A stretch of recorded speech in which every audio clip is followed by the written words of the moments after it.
Liberté, diversité, proximité, vous êtes sur RGB. RGB 99.2, radio-rgb.net. Dans une rue de Paname, errant haut. Bonsoir à toutes et à tous. Dans l'actualité du jeudi 19 décembre, la gauche herblaisienne vise la mairie. Sa candidate Cécile Jobin est avec nous. 47 téléphones portables saisis à la prison d'Osny. Du cirque pour Noël à Cergy. Et puis côté météo, petite pluie demain matin, ciel couvert l'après-midi. Comptez 8 en minimal, 13 en maximal. Un homme de 84 ans a été grièvement blessé mercredi à la Frette-sur-Seine après avoir été agressé en plein après-midi à la sortie de la gare. Vers 14h, un individu lui a porté plusieurs coups avant de prendre la fuite. À l'arrivée des secours, la victime était en arrêt cardiaque. Les sapeurs-pompiers sont parvenus à la réanimer avant son transfert en urgence absolue à l'hôpital Beaujon sous escorte policière. Un commerçant témoin de la scène en état de choc a également été pris en charge. Grâce à l'exploitation des images de vidéosurveillance, un suspect a été rapidement identifié puis interpellé quelques heures plus tard à Pontoise. Selon les premiers éléments, il souffrirait de troubles psychiatriques. Une enquête est en cours pour déterminer les circonstances exactes de cette agression.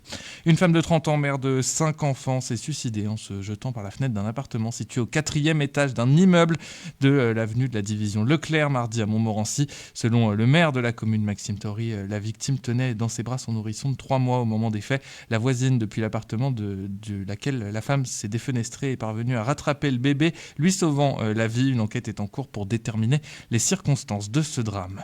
Une fouille de grande ampleur a été menée mardi au centre pénitentiaire d'Osny. Au total, 130 agents ont été mobilisés, dont des personnels de l'administration pénitentiaire, de l'équipe régionale d'intervention et de sécurité, une unité cynophile et des forces de sécurité intérieure. Cette opération, inscrite dans le dispositif national Zéro Portable, a permis la fouille de 137 cellules et la saisie de 47 téléphones portables ainsi que de produits stupéfiants. Elle visait à lutter,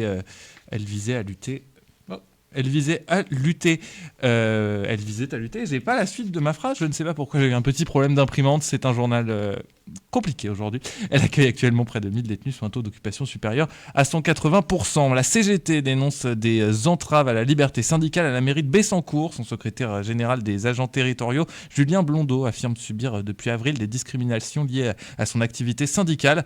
Refus répété d'autorisation d'absence et de décharge, sanctions disciplinaires et retenues sur salaire. Un rassemblement de soutien réunit jeudi des militants syndicaux et des élus d'opposition devant l'hôtel de ville. La municipalité conteste ces accusations. La maire, Nathalie Dervaux, réfute toute entrave, évoque des manquements aux règles et rappelle que des recours en justice engagés par le syndicaliste ont été rejetés.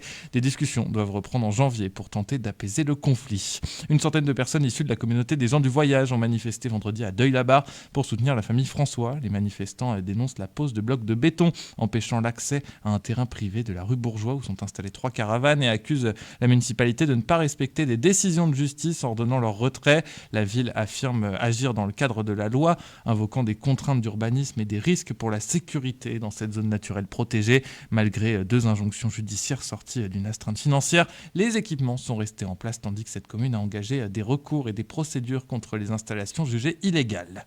Incendiée lors des émeutes de juin 2023 qui avaient suivi la mort de Naël, la mairie de Garges-les-Gonesse dans le Val-d'Oise a rouvert au public après 2 ans et demi de travaux.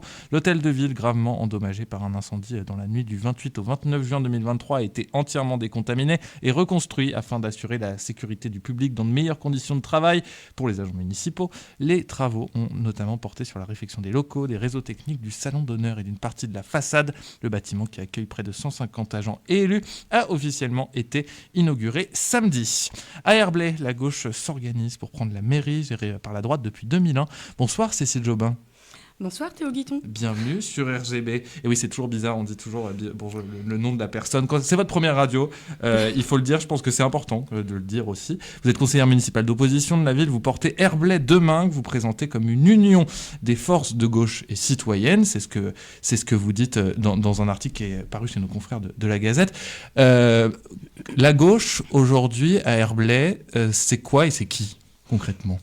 Alors, il y a plein de forces, il y a de gauche. Après, moi, je suis non encartée, mais il y a des gens qui sont du Parti Socialiste, des écologistes, Génération, LFI, voilà, la gauche dans son ensemble. Une volonté de porter une gauche plurielle aujourd'hui à Herblay.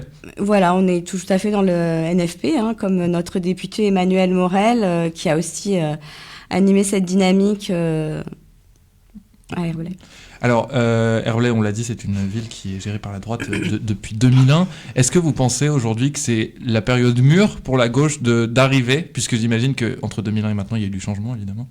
Il y a eu du changement. Moi, c'est pas la première campagne que je fais. J'ai fait campagne en 2010 auprès d'Olivier Dallemand, 2014, auprès d'Olivier Dallemand, et en 2020 avec Jean-François Duplan. Aujourd'hui, effectivement, la sociologie aussi de la ville a changé. Il y a eu de nouveaux bâtis. On a une jeunesse qui est arrivée, donc effectivement, on a toujours espoir de réussir à changer les choses pour une ville plus humaine.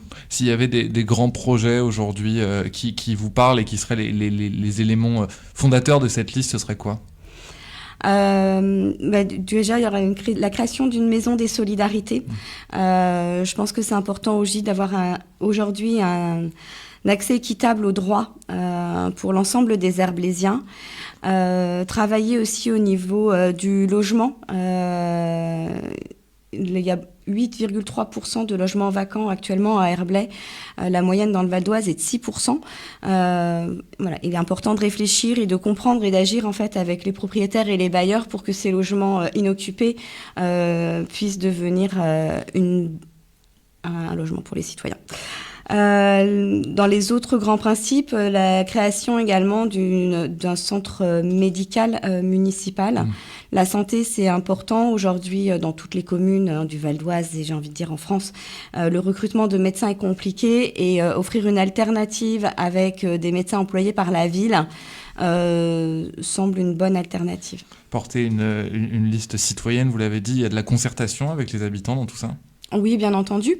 Donc moi, la déclaration préfectorale s'est faite uniquement lundi, donc c'est pour ça qu'on n'a pas encore fait de réunion publique, parce qu'on a des comptes de campagne qu'il faut rendre et il faut être clair. Donc aujourd'hui, effectivement, la campagne peut enfin démarrer de manière concrète. Donc on va bien plus consulter. Aujourd'hui, on a discuté avec les commerçants, avec les Herblésiens, mais aujourd'hui, effectivement, on va aller vraiment à la rencontre des citoyens. Vous êtes, on l'a dit, conseillère municipale, donc membre d'une minorité aujourd'hui au conseil municipal dans cette mairie qui est gérée par Philippe Rouleau, en l'occurrence, qui est candidat d'ailleurs à sa réélection. Est-ce qu'il y a des choses... C'est quoi l'ambiance en conseil municipal en ce moment ? Puisque moi, je me demande toujours, je pose toujours cette question quand il y a des conseillers municipaux en face de moi, c'est s'il y a une candidature, j'imagine qu'il y a aussi des choses qui ne vont pas, selon vous.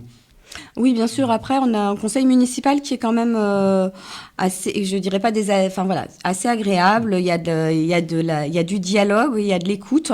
Monsieur Rouleau nous donne la parole et l'opposition est entendue. Après, effectivement, c'est pas toujours mis en application nos idées, mais on est écouté. Il y a une volonté de rupture, là, de dire la droite c'est fini, place à la gauche et on essaye de faire autrement. En dehors du clivage droite-gauche, parce qu'on est dans une élection municipale, pour moi c'est surtout un renouveau.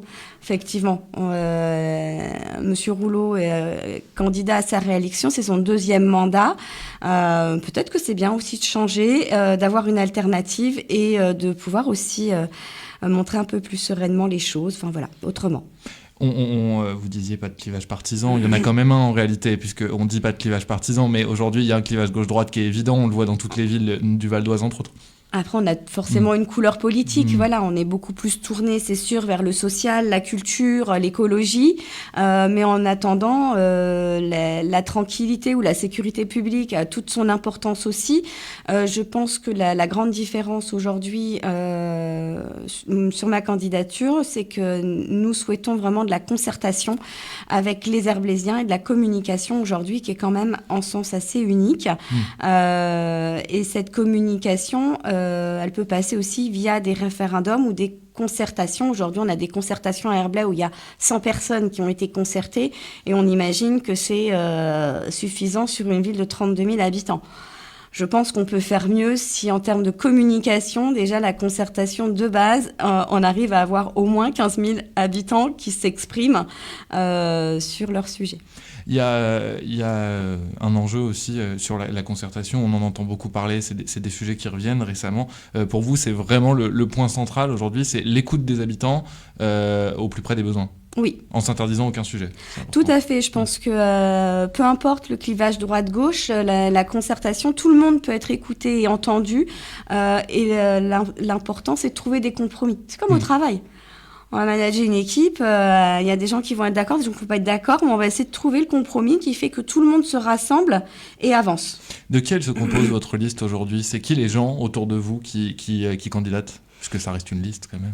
Ça reste une liste. Donc, comme j'ai dit, il y a autant alors, il y a des gens non encartés et encartés avec expérience. Il y a des jeunes aussi avec du dynamisme et de l'envie et une expérience du coup plus minimum, mais qui connaissent aussi très bien la ville. Beaucoup y sont nés. Moi, je suis née à Herblay. Je suis pas née à Herblay, mais je suis arrivée à Herblay. J'avais 8 ans. Ça fait 41 ans que je connais cette ville et que je la fréquente dans les différents quartiers d'ailleurs, que ce soit des copistes au centre-ville et aujourd'hui sur les Vals de Seine. Et la majorité des gens de la liste, du coup, habitent à Herblay dans les différents quartiers, connaissent et discutent, sont investis dans différentes associations. Où est-ce qu'on peut suivre votre campagne sur les réseaux sociaux, j'imagine ? Sur les réseaux sociaux, tout à fait. Sur Herblay Demain, sur Insta, Facebook. Voilà. Connectez-vous, abonnez-vous.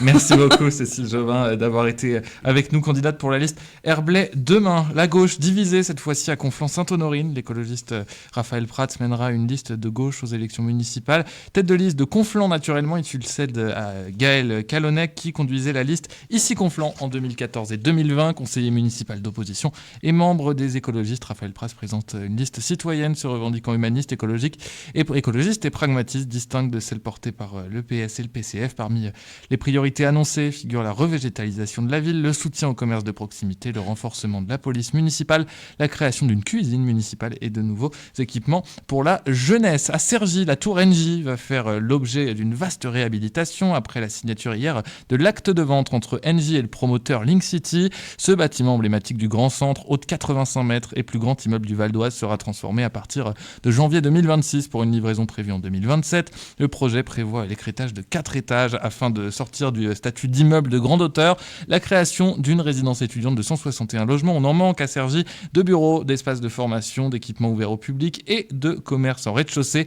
Une forêt urbaine suspendue remplacera les étages supprimés tandis que des travaux d'isolation, l'usage de matériaux recyclés et le raccordement au réseau de chaleur urbain doivent améliorer la performance énergétique du bâtiment. La compagnie suédoise Circus I Love You a installé son grand chapiteau au parc François Mitterrand à Cergy. Vous l'avez peut-être vu, c'est jusqu'au 24 décembre.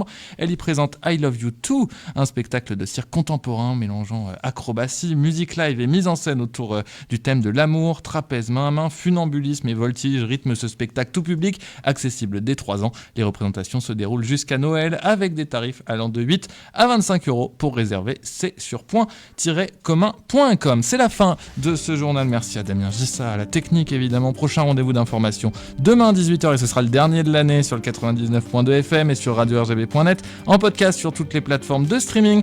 Je vous souhaite une très bonne soirée et je laisse la parole à Damien pour la programmation.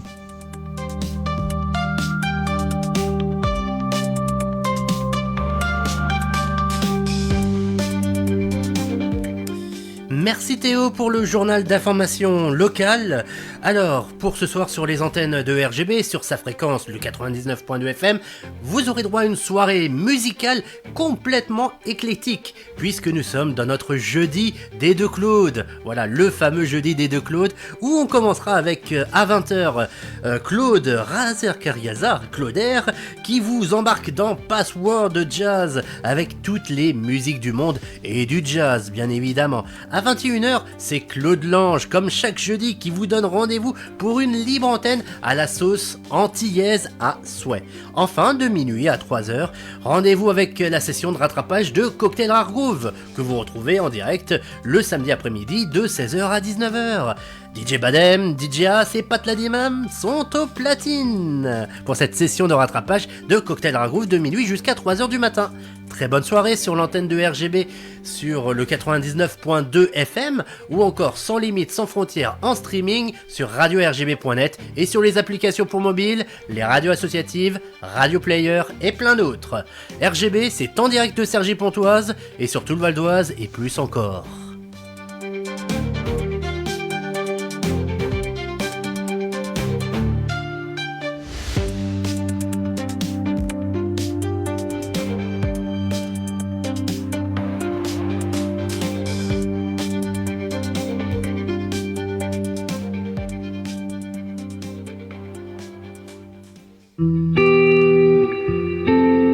RGB, votre radio locale sur 80.